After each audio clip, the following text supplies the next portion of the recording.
Welcome to Creative World. In this video, we will solve chapter 3 exercise problem number 3.44.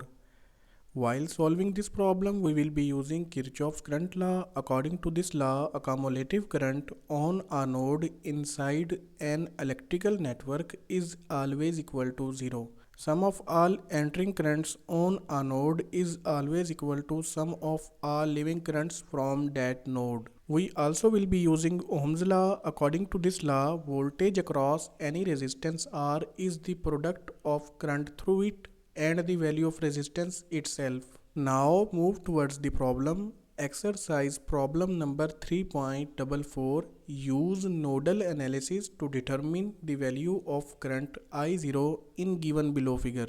This is the circuit diagram of given problem. Inside this network, we have to find the value of current through this branch labeled as I0 with this specific direction, and we have to apply nodal analysis technique on this network. So without wasting time, let's proceed towards the solution of the network. We know that in order to apply nodal analysis on any network, we have to follow some steps.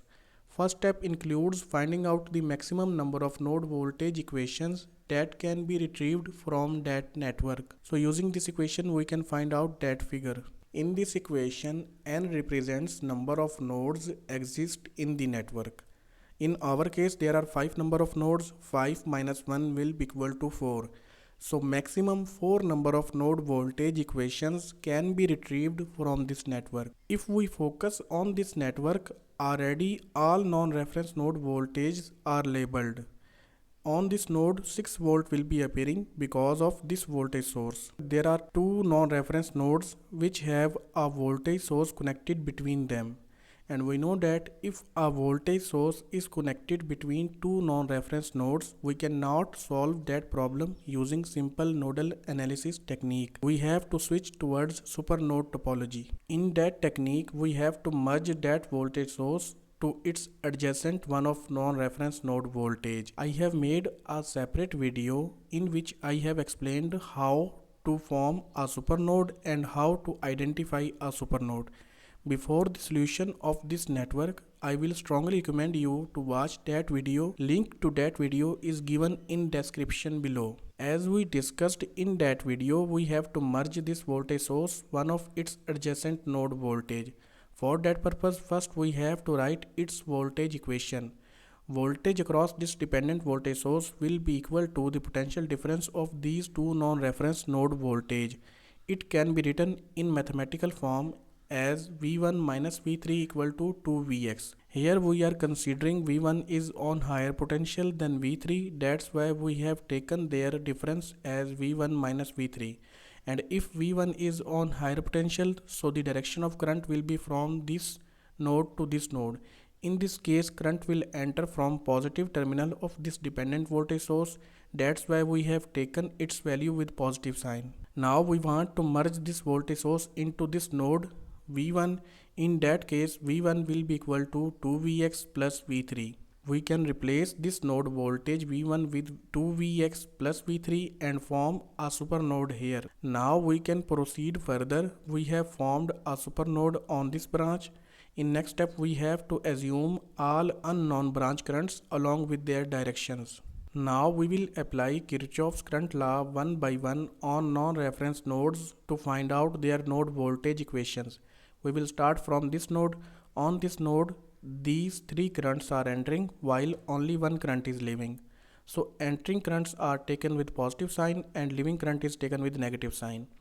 In next step, we have to replace these currents with their respective equations.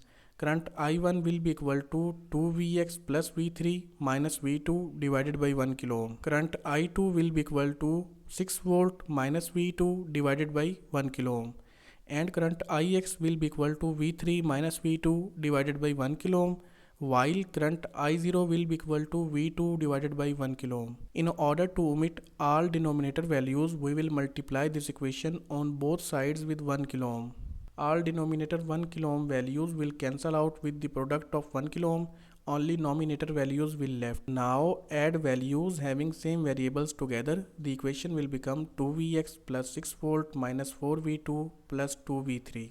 Place this constant value on the other hand side of equal. The equation will become 2Vx minus 4V2 plus 2V3 equal to minus 6 volt. Now if we focus, Vx is the voltage across this 1 kilo ohm resistance, and voltage across this 1 kilo ohm resistance can be taken as the difference of these two node voltage, which is 6 volt minus V2. So we can replace Vx with 6 volt minus V2. In this case, product of 2 with 6 will become 12 volt and product of 2 with V2 will become 2V2. Again we will add these values together and place 12 volt on the other hand side of equal. The equation will become minus 6V2 plus 2V3 equal to minus 18 volt. We cannot further solve this equation, so leave it for now and label it as equation A. It is the first node voltage equation of this network. Now we will apply Kirchoff's current law on this supernode. On this node only one current is entering, that is 4Ix, while leaving currents are I1 and Ix as well as 2 milliampere. In next step we have to replace these currents with their respective equations, but before that we will take the sum of 4Ix and minus Ix, it will become 3Ix. Now we have to replace this Ix and I1 with their respective equations. Current Ix is equal to V3 minus V2 divided by 1 kilo ohm, while current I1 is equal to 2Vx plus V3 minus V2 divided by 1 kilo ohm. In order to omit all denominator values, multiply this equation on both sides with 1 kilo ohm. All denominator values will cancel out with the product of 1 kilo ohm. Only nominator values will left, and here product of 1 kilo ohm and 2 milliampere will result 2 volt. Here we also have to replace Vx with its value, that was 6 volt minus V2. Open these brackets and solve this equation. Add values having same variables together. The equation will become minus 14 volt plus 2V3. Here minus 3V2 plus 2V2 and plus V2 will cancel out with each other. Only this equation will left, minus 14 volt plus 2V3. Place this constant value on the other hand side of equal. The equation will become 2V3 equal to 14 volt. So this is the second node voltage equation of this network. Up to this point we have two node voltage equations. From this equation B we can calculate the value of voltage V3 by dividing on both sides with 2. Value of V3 will become 7 volt. After getting the value of V3, we can place this value inside this equation A in order to find out the value of V2. So here we have replaced V3 with 7 volt. Take the product of 2 and 7 volt, it will become 14 volt, and place it on the other hand side of equal. It will become minus 32 volt. In order to calculate the value of V2, divide on both sides with minus 6. V2 will become 5.33 volt. After getting the value of V2, we are able to calculate current through this branch, that is labeled as I0, because voltage across this resistance is known and the value of resistance is also known. So using Ohm's law we can find out the value of current I0 through this branch, that will be equal to 5.33 volt divided by 1 kilo ohm. Solve this equation and we will get the value of current I0, that is equal to 5.33 milliampere. So 5.33 milliampere current is passing through this 1 kilo ohm resistance in this direction. So it was all about chapter 3 exercise problem number 3.44. Thank you. See you again in next video.